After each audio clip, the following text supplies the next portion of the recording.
Did you study directly video game development, or did you study CS first? I studied computer science with an emphasis in film, actually. So I didn't directly study game development. I studied graphics programming for film. But there is, and then I happened to find myself in my teaching career falling more into the game development side of things, since turns out more people are interested in making video games than are interested in making movies. What do they teach in that CS oriented to film?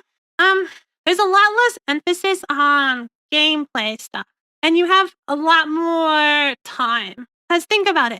In games, the goal is to render a new frame every 60 seconds, right? Whereas in film, the goal is to render a new frame.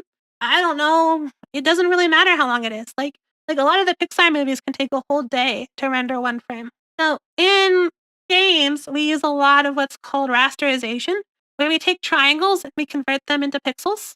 And then we have a lot of fake techniques based on rasterization to look nice. So we kind of emulate this thing called the lighting equation that tells us how to draw. Whereas in film, you're able to do a lot of ray tracing. You're able to get a lot more better simulations of how light works, but it takes a lot longer. Like VFX and CGI stuff, yeah, exactly.